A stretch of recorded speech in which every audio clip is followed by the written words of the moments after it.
Absolutely. Final question. Yeah, talk to me. Let's say you was 18 and you had to start again. Yeah. You started just right now from scratch with no money. What would you do? With no money? Yeah. Okay, so where am I in the world? Let's really give it real clarity. You're over here in England. I'm 18 and I've got no money. Yeah. And you now had to start again.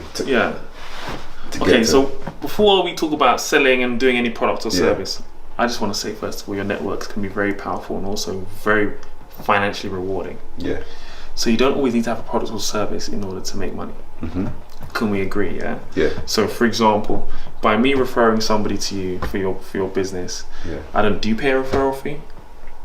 Nah. Okay. It's just us lot. Like usually we just work off each other's. Like, so it's reciprocal. Yeah. Okay. So Gabriel might do something for me today. I'll just be like, you know what? You hook him up. Yeah, I'll hook him up with something. I think you should introduce a referral fee. Yeah. People are incentivized by money. True. And that alone, by just networking and being a connector, I always say sometimes when you're networking and you're in a room, you can only, if you have your service, there's only one or two things that you can potentially offer them, right? But imagine if you was able to offer them all the services of everybody else that you're working with. Yeah. So when you're out networking, forget your service. Be like, okay, I'm looking for a property, or I'm looking for this, or I'm looking for that. Okay, cool. You know, I'm going to connect you. Yeah. Just by being a connector, you can make a lot of money. Yeah. I have made some serious money over the years just by connecting the dots. Whether it be somebody who's looking for finance, whether it's somebody looking for car finance or to buy a property or distress sale, or they've got money and they're looking for an investment, or whatever it may be. If you started again from scratch. I'm not saying that's what I would do necessarily. I'm just saying, first of all, let me put that one out there, right? So as a connector, you can make a lot of money. You can make 6 figures. Yeah. And when I'm out networking myself, I am not networking for myself. I'm networking for the people in my network.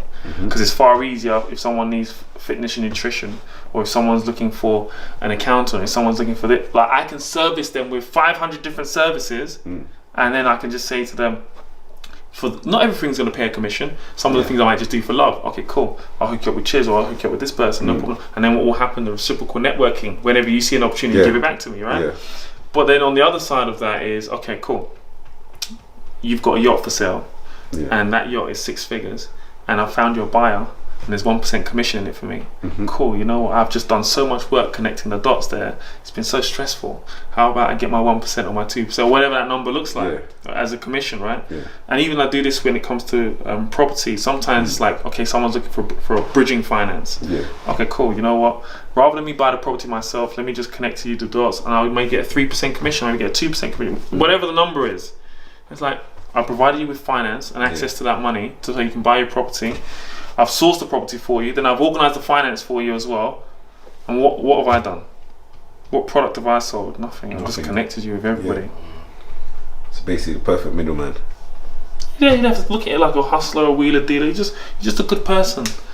You're reciprocal networking. But you asked the question. It's only right that you ask the question. You know, do you pay a referral commission fee? If they say yes, fantastic. How much is it? Okay, great. If it's no problem at all, I think you should. But here's the person anyway. Look after me next time. So now to your question. It's quite an interesting question. If I was 18, what business would I do? If I had a magic wand, I really enjoy my journey. It's so hard, man. I love my journey. All the mistakes I've made. What would I do? I love my journey. I love the mistakes I've made. I've loved the learning. It's like, I wouldn't change it. So you basically start the same way again. Yeah, but maybe I would have invested in Amazon a bit earlier, you know. So maybe that's the answer to the question. What would I have done differently? I would have invested in Amazon. Tesla. Yeah, well, Tesla, you know, I did a write out of Tesla. So, but Amazon, maybe I would have done that a lot earlier. So maybe that's the answer to your question. Invest in Amazon early. He said that would have been a retirement fund. Yeah, if you knew, right? Yeah. You'd have been laughing. To buy it right now, be like, cheers, sorry I couldn't make it today. No, you fly in. What do you mean? My PJ will fly in. What? I said, listen, I'm going. Yeah, where's to be in a jet? I'm going to be at Biggin Hill. Just meet me there, and we'll do it on the jet. Yeah. What? It gives you freedom. 6.5 hours to Dubai. It doesn't. About having more money doesn't put you mean you're less accessible. You do the things you want to do in the timelines you want to do them. Yeah. So yeah, maybe I don't know. What would you do different? I don't even know. I don't even know. I've never sat back and thought about it. Yeah, because like you said, I always feel like from when I was young, I've always had in my head, whenever I get to where is my target, I'm not in a rush. Yeah. I've always felt like in my head, like it's always gonna come. Like it might not be today. Like some of my friends got things young and real early, and they were like, right, you're never too stressed about certain things. And I was just like, yeah, I never thought of it like that because I knew where I started. Because remember, I wasn't born here. Yeah. So being born in Nigeria and seeing where I started, it's like everything has always been a steady climb up. So I'm like, my final spot, it's gonna come one day. So I'm not in a rush to. I want to make sure that I'm ready for when that day comes. So yeah, I don't think I'll change anything. Yes, the journey. I always say to especially like my little cousins and that, if I had extra help when I was younger, maybe I might have got there faster. But also the problem is, if I had that extra help when I was younger, maybe I'd have been lazy. Yeah, absolutely. I always feel like abundance sometimes, you know.